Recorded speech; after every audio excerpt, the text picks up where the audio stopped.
So it's not like you can just repeat or learn from somebody else, second or third hand from the Buddha. That means produced from the Buddha's teaching, and then you can be enlightened. It has to be a living teacher. Yes.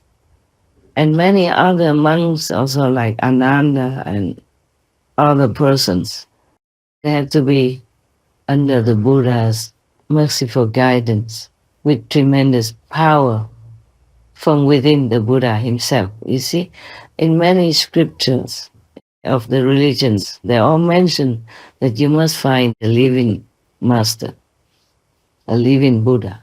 But many people just brush by it and they don't really pay attention to it.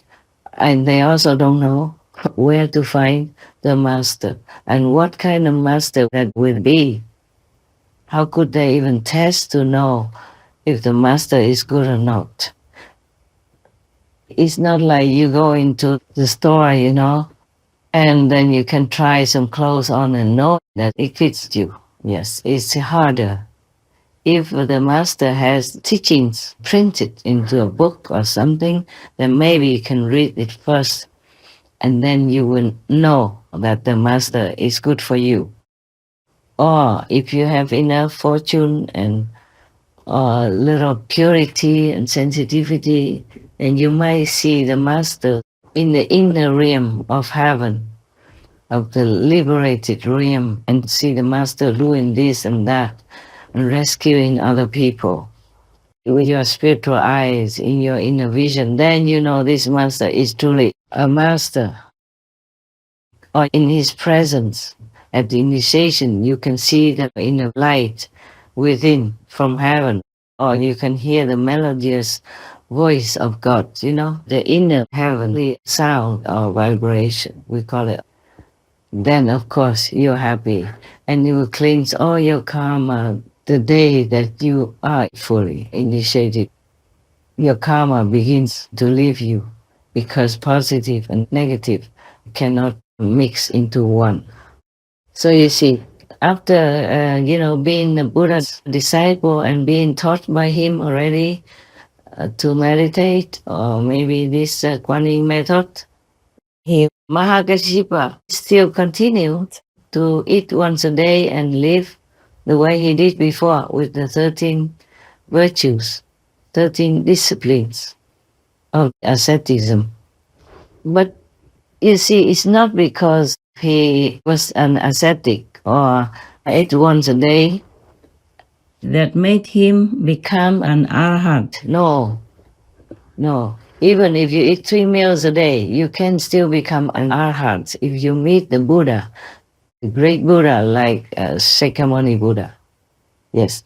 And if you don't eat fish people on Friday, or you eat animal people, meat instead, or you don't pray a lot, or you never knew what spiritual practice was before. But if you meet a great master like Lord Jesus, then of course you will be enlightened and you will reach your own sainthood after. Depends on how little karma you have already and how is your purity, how your sincerity, which will lead you forward and upward. Many monks of Shakyamuni Buddha at that time ate once a day and maybe drank some fruit or vegetable juice in the afternoon. Yes, the Buddha allowed that. But it doesn't mean because they ate once a day or they went out begging, that's why they became Buddha. No, no. It was because they had a great master, the Buddha, the living master, who imparted to them good spiritual practice of meditation. It's not that you force yourself into asceticism, then you become Buddha. It's not like that. Whether you do or not do asceticism, you still can become a saint if you have a master who imparts to you the right way. Because he doesn't just impart to you the right way or even a mantra, but he imparts to you also his energy to support you to uplift you, just like a blood transfusion, until you become well on your own, which in this Dharma ending time is rather more difficult than in the Buddha's time. But we can make it, and we have made it up to now. We still can continue to make it. And we will not leave the suffering people or beings as long as we're still alive. We try, even though it's hard, it's heavy karma. And there's all kinds of restrictions and limitations. For example, how I live my life now, it's like imprisonment. I can't even walk out, go even just a few hundred meters for a walk or anything like that, you know.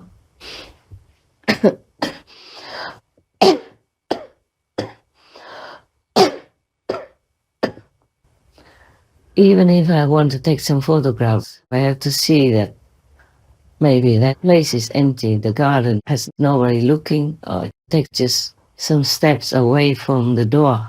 You know, when it's quiet time and the whole area is empty. Yes.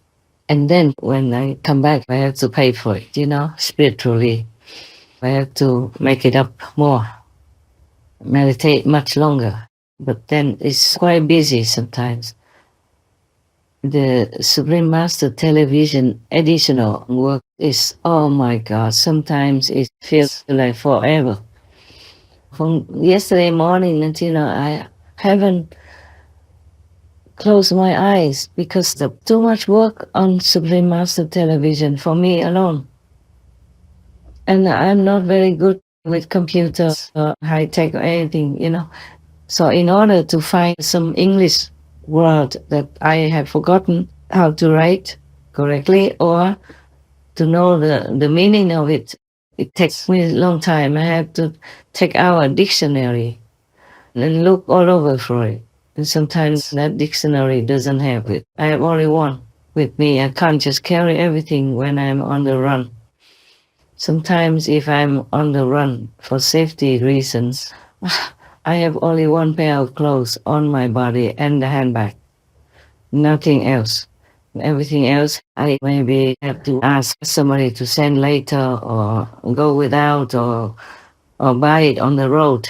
Yes. So I can't have a lot of dictionaries with me. I have 25 volumes of English dictionaries, very thick books. Each one of them weighs at least a kilo. And it's very thick and very big, but I can't just take them everywhere with me. I took them sometimes before to different countries, but I can't afford to anymore. That was those times when I still lived with people. I still came out and saw you in a retreat or saw you daily, you know, when you visited. But now I'm just in house arrest, volunteer house arrest. Can't go anywhere. Can't do much. I'm not complaining, okay? I'm just telling you some corner of my life because you wanted to know. You see, whoever you want to be your master should have a lineage of transmission of power. And if you're lucky, you find a master, even if he's a monk or she's not a nun, but she has the lineage of enlightenment within her being from her master, then you might be able to see her real master, his own master, or maybe he himself is a master. The lineage of enlightenment doesn't always stay in one religious order. It could run to another type of religion, which you think is a different religion. But it's not like that. It's not like you have different religions. Just like how Shakyamuni Buddha was an enlightened master, great enlightened master. And he transmitted his spiritual lineage to his close disciples. And these close disciples branched out and taught others, you know, whoever came to them in their time. And there was even 10 of them, and they took turns. Or maybe they had only one leader of monks at the time who did all the transmission. initiations. And later, when that monk passed away and went to Nirvana, then the next one will continue as a successor, and the next one, all the way from the Buddha until Rahula. Rahula is his son, yes, the 10th successor. We don't know where that lineage, where that spiritual bloodline has gone to. For example, when the Buddha was alive, he initiated people of many different religious backgrounds. So he probably had Brahman disciples and or Muslim disciples or any other, old traditional religion.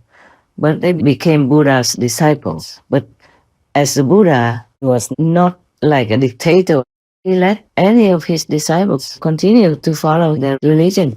Just like in our initiation condition, I said that you continue to follow your religion and do whatever you do with the ritual of your religion. You don't have to change anything.